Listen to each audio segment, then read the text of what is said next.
الحمد للہ وحدہ والصلاة والسلام علی من لا نبی بعدہ فاعوذ باللہ من الشیطان الرجیم بسم اللہ الرحمن الرحیم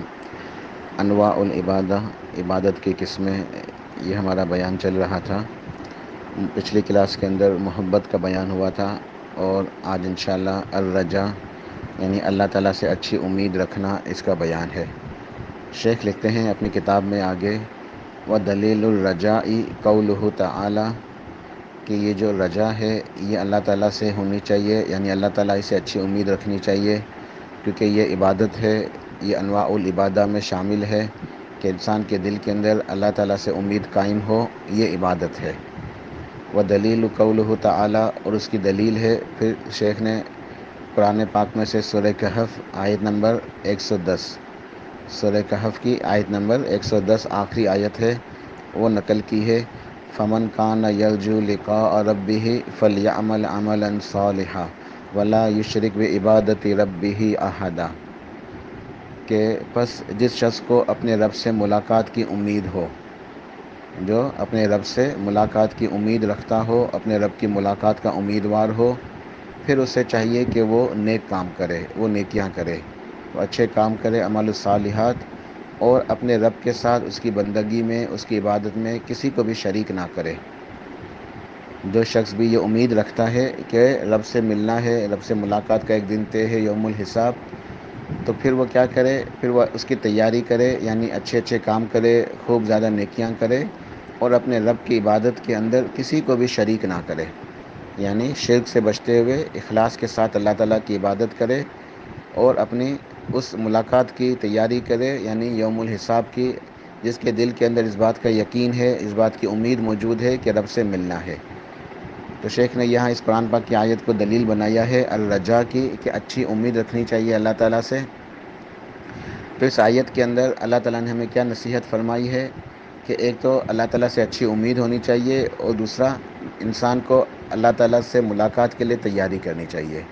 اور وہ تیاری کیا ہے، اللہ تعالیٰ کی عبادت کرنا اور شرک سے بچنا۔ اور یہاں پہ اس آیت کو کچھ علماء اخلاص کے لیے بھی دلیل لیتے ہیں، کہ اس آیت کے ذریعے اس بات کا بھی پتہ چلتا ہے کہ اللہ تعالیٰ کی عبادت کے اندر جو ہے ریاکاری نہیں کرنی چاہیے، دکھلاوا نہیں ہونا چاہیے، خالص اللہ کی رضا کے لیے للہیت کے ساتھ جو عبادت ہونی چاہیے۔ تو یہ عبادت، یہ آیت جو ہے یہ اخلاص کے لیے بھی دلیل ہے، اللہ کی عبادت کے لیے بھی، شرک سے بچنے کے لیے بھی، اور رجا کے لیے بھی، کہ بندے کے دل کے اندر اللہ تعالیٰ ہی سے امید ہونی چاہیے اور اچھی امید رکھنی چاہیے اللہ تعالیٰ سے۔ تو یہ رجا ہے، یعنی اللہ تعالیٰ سے اچھی امید رکھنا، اور یہ انواع العبادہ میں شامل ہے، یعنی یہ عبادت ہے۔ تو یہاں شیخ کی عبادت جو ہے وہ مکمل ہوتی ہے۔ اب انشاءاللہ اس کے اوپر کچھ مزید تفسیر ہوگی۔ الرجا، رجا کہتے ہیں اللہ تعالیٰ کے فضل و کرم، عفو و درگزر، انعام و احسان اور رحمت و برکتوں کی امید رکھنا، یعنی اس بات کی امید رکھنا کہ اللہ تعالیٰ اپنے فضل و کرم سے نوازے گا، عفو و درگزر سے کام لے گا، ہمیں معاف فرما دے گا، یعنی انعام اور احسان، اللہ تعالیٰ ہر وقت ہمارے پر احسان فرماتا رہتا ہے، انعامات دیتا رہتا ہے، نعمتیں دیتا رہتا ہے، تو اس کی رحمتوں اور برکتوں کی امید رکھنا، طمع رکھنا۔ طمع کہتے ہیں دل کے اندر اس بات کی طلب رکھنا، طمع رکھنا یعنی طلب رکھنا، اس کی حرص کرنا، اس کی کوشش کرنا، اس کے حاصل ہونے کے بارے میں سوچنا۔ تو اللہ تعالیٰ کے فضل و کرم، عفو و درگزر، انعام و احسان، رحمت و برکتوں کی امید رکھنا، اور طمع رکھنا یعنی طلب رکھنا، اور اللہ تعالیٰ سے اچھا گمان رکھتے ہوئے، اچھی سوچ رکھتے ہوئے اس کے حصول کی کوشش کرنا، یہ رجا ہے۔ دو اہم جو ہے بڑی احادیث بہت اہم ہیں، اور یہ دونوں حدیث قدسی ہیں، بہت ہی پیاری احادیث ہیں۔ حدیث قدسی وہ ہوتا ہے جس کے اندر سرتاج رسول پیارے نبی کریم صلی اللہ علیہ وسلم یوں ارشاد فرماتے ہیں کہ اللہ تعالیٰ ارشاد فرماتا ہے، یعنی وہ اللہ تعالیٰ سے روایت فرماتے ہیں، یعنی وہ حدیث قدسی کے الفاظ بھی اللہ تعالیٰ کی طرف سے ہوتے ہیں۔ حدیث قدسی کے اندر اللہ تعالیٰ اپنے بندوں سے خود مخاطب ہوتا ہے، جیسے قرآن پاک میں اللہ تعالیٰ انسانوں سے مخاطب ہوتا ہے، تو حدیث قدسی کے اندر بھی اللہ تعالیٰ اپنے بندوں سے خود مخاطب ہوتا ہے۔ یہ جامع ترمذی کی روایت ہے، اور اس کے اندر اللہ پاک نے بہت ہی ایک پیار اور لطف و کرم کا انداز ہے اللہ تعالیٰ کا۔ اللہ سبحانہ و تعالیٰ نے ایک پیار کے ساتھ جو ہے وہ انسان کو 3 مرتبہ مخاطب کیا ہے۔ جب یہ حدیث پڑھتے ہیں تو دل کے اندر اللہ تعالیٰ کی محبت پیدا ہوتی ہے، اللہ سے ایک اچھی امید، رجا پیدا ہوتی ہے، کہ اللہ تعالیٰ کتنے پیار سے ہمیں پکار رہا ہے۔ 3 مرتبہ اللہ تعالیٰ نے بہت ہی ایک لطف و کرم کا معاملہ فرماتے ہوئے اور ہمارے اوپر شفقت فرماتے ہوئے جو اللہ تعالیٰ ہم سے مخاطب ہے۔ حدیث کے یوں الفاظ ہیں کہ اللہ تعالیٰ نبی علیہ السلام ارشاد فرماتے ہیں کہ یقول اللہ تبارک و تعالی، اللہ پاک ارشاد فرماتا ہے، یا ابن آدم، اے آدم کے بیٹے، انک ما دعوتنی و رجوتنی، تو جب تک مجھے پکارتا رہے گا اور مجھ سے امید رکھے گا۔ اے آدم کے بیٹے، تو جب تک مجھے پکارتا رہے گا، مجھ سے امید رکھے گا، تیری امیدوں کا مرکز میں ہی ہوں گا، تو میرے سوا کسی اور کی طرف مائل نہیں ہوگا، تو میری طرف متوجہ ہوگا، مجھ سے ہی امید رکھے گا اور مجھے امید رکھتے ہوئے پکارتا رہے گا۔ غفرت لک علی ما کان فیک ولا ابالی، میں تیرے گناہوں کو معاف کر دوں، تیرے پاس جو بھی گناہ ہوں گے میں انہیں معاف کر دوں، مجھے کوئی پرواہ نہیں ہے۔ یا ابن آدم لو بلغت ذنوبک عنان السماء ثم استغفرتنی غفرت لک ولا ابالی، اے آدم کے بیٹے، اگر تیرے گناہ آسمان کی بلندیوں کو پہنچ جائیں اور پھر تو مجھ سے استغفار کر لے، تو مجھ سے دعا کر لے، مجھ سے اچھی امید کے ساتھ مجھے پکار لے، مجھ سے معافی طلب کر لے۔ استغفار کہتے ہیں دعا کی قسم ہے کہ اللہ تعالیٰ سے اپنے گناہوں کی معافی طلب کرنا، دعا کرنا۔ پھر تو مجھ سے دعا کر لے اپنے گناہوں کی معافی مانگنے کے لیے، میں تیرے گناہوں کو معاف کر دوں، مجھے کوئی پرواہ نہیں ہے۔ یا ابن آدم لو اتیتنی بقراب الارض خطایا ثم لقیتنی لا تشرک بی شیئا لاتیتک بقرابها مغفرہ، اے آدم کے بیٹے، اگر تو اپنے گناہوں سے اس زمین کو بھر کے میرے پاس لے آ، تو مجھ سے ملاقات کرے اس حال میں کہ تو نے اپنے گناہوں سے اس زمین کو بھر دیا ہو، پوری زمین یہ تیرے گناہوں سے بھر چکی ہو، اور تو میرے پاس آئے مجھ سے ملاقات کرے، یعنی تیرا انتقال ہو، تو مرنے کے بعد میرے پاس آئے حساب کے لیے، اس حالت میں کہ تو نے میرے ساتھ شرک نہیں کیا، تیرا عقیدہ صحیح تھا، تیرا ایمان صحیح تھا، لیکن تیرے گناہ اتنے زیادہ ہیں کہ زمین پوری بھر گئی ہے تیرے گناہوں سے، لیکن گناہوں کے اندر شرک کا گناہ موجود نہیں ہے، تو نے شرک نہیں کیا، باقی سارے گناہ تو نے کیے ہیں اور پوری زمین کو بھر دیا ہے اپنی گناہوں سے، تو میں تیرے پاس آؤں گا اتنی ہی مغفرت لے کے، جتنے تو گناہ لے کے میرے پاس آئے گا میں اتنی مغفرت لے کے تیرے پاس آؤں گا، یعنی تیرے اس ایمان کی وجہ سے، اس اچھی امید رکھنے کی وجہ سے، شرک سے بچنے کی وجہ سے، عقیدہ توحید کی وجہ سے، تیرے جتنے بھی گناہ ہوں گے اتنی مغفرت لے کے تیرے ساتھ معاملہ کروں گا اور تیرے سارے گناہوں کو معاف کر دوں گا، تیری مغفرت ہو جائے گی۔ تو کتنے خوبصورت یہ حدیث ہے، اور 3 مرتبہ اللہ پاک نے بڑے پیار سے اپنے بندوں کو اس حدیث کے اندر جو ہے نا وہ مخاطب فرمایا۔ دوسری حدیث جو ہے وہ بھی حدیث قدسی ہے اور یہ بخاری مسلم کی ہے۔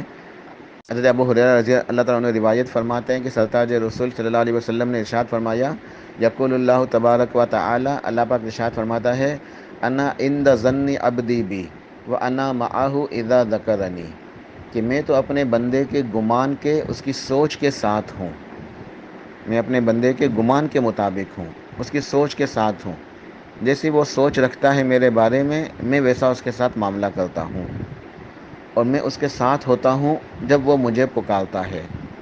میں اپنے بندے کے ساتھ ہوتا ہوں جب میرا بندہ مجھے پکارتا ہے، مجھے یاد کرتا ہے۔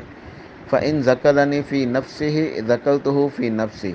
اگر میرا بندہ مجھے اپنے نفس میں، اپنے جی میں یاد کرتا ہے تو میں بھی اسے اپنے نفس میں یاد کرتا ہوں۔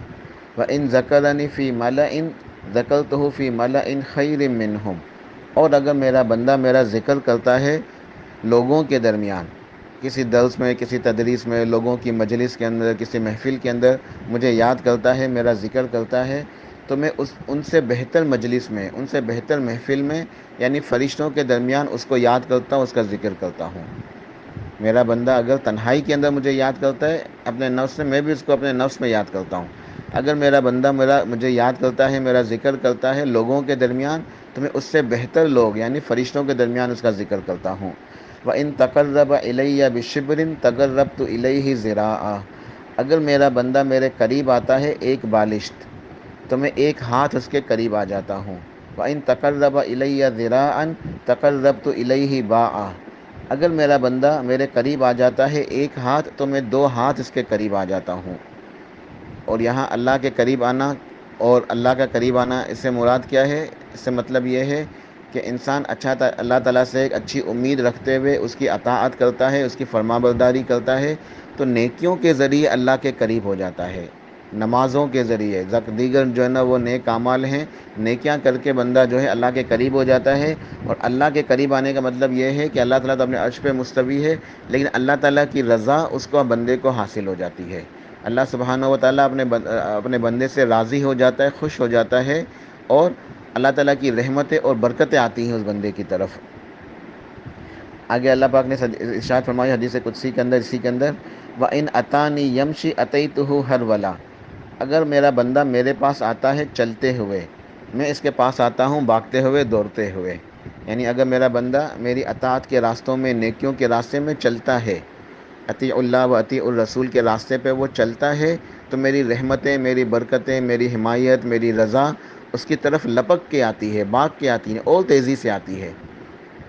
وہ جتنی تیزی سے نیکیاں کرتا ہے، جتنی جو ہے نا وہ سبقت کرتا ہے نیک اعمال کے اندر، اس سے کہیں زیادہ جو ہے نا وہ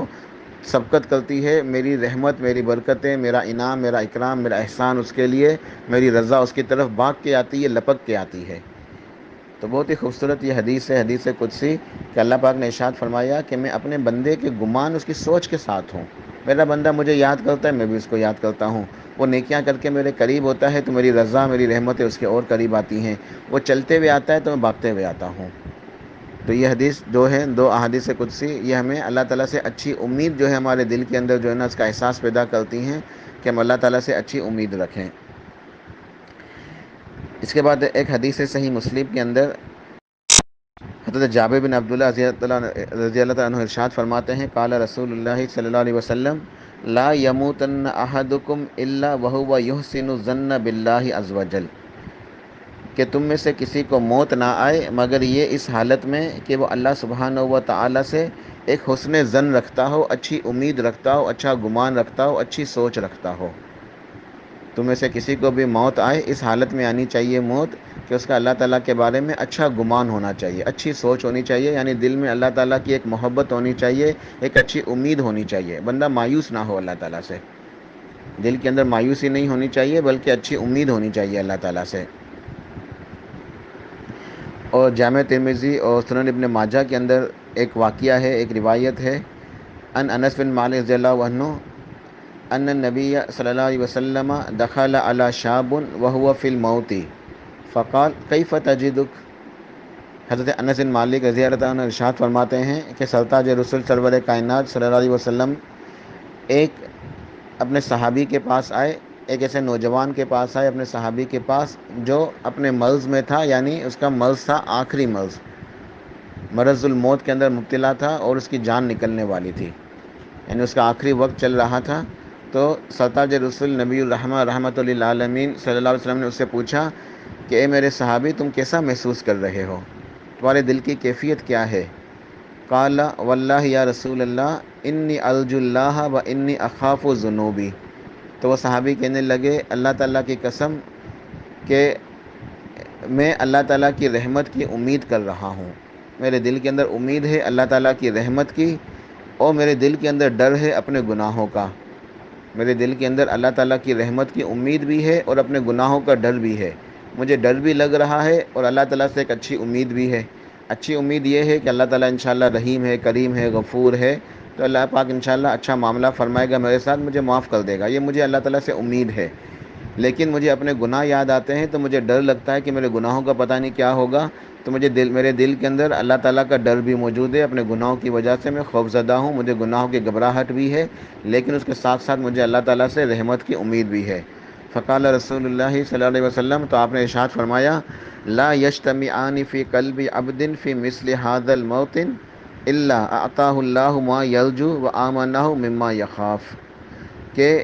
کسی بھی بندے کے دل میں یہ دونوں جذبات، یہ دونوں کیفیتیں ایک ساتھ اگر جمع ہو جائیں، اور اس موقع کے اوپر جو موقع تمہارے پاس ہے، یعنی مرتے ہوئے انسان کی موت کا وقت آتا ہے، تو انسان کی موت کے وقت اگر اس کے دل کے اندر یہ دونوں کیفیات، اللہ تعالیٰ سے امید اور اللہ تعالیٰ کا ڈر اور خوف، یہ دونوں عبادتیں ہیں، یہ دونوں قلبی عبادتیں ہیں،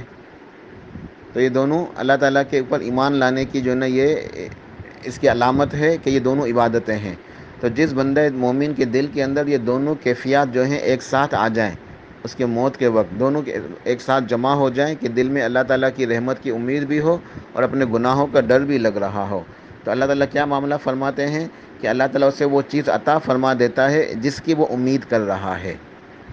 تو اس کے دل کے اندر اللہ تعالیٰ سے اچھی امید ہے نا، رحمت کی امید ہے، مغفرت کی امید ہے، اچھا جو ہے نا وہ انجام کی امید ہے، تو اللہ تعالیٰ اس کو عطا فرما دیتا ہے جس کی وہ امید کر رہا ہے، یعنی اس کے گناہوں کو معاف فرما دیتا ہے، اس کی مغفرت فرما دیتا ہے، اسے اپنے عذاب سے بچا لیتا ہے، وہ جنت کے اندر جگہ عطا فرما دیتا ہے۔ تو اللہ تعالیٰ سے وہ عطا فرماتا ہے جس کی وہ امید کر رہا ہے، اور اسے اس چیز سے امن بخشتا ہے جس چیز سے وہ ڈر رہا ہے۔ وہ کس چیز سے ڈر رہا ہے؟ اپنے گناہوں کی وجہ سے ڈر رہا ہے، تو اللہ سبحانہ و تعالیٰ اس کے گناہوں کو معاف فرما دیتا ہے، اس کی مغفرت ہو جاتی ہے اور وہ بندہ کامیاب ہو جاتا ہے۔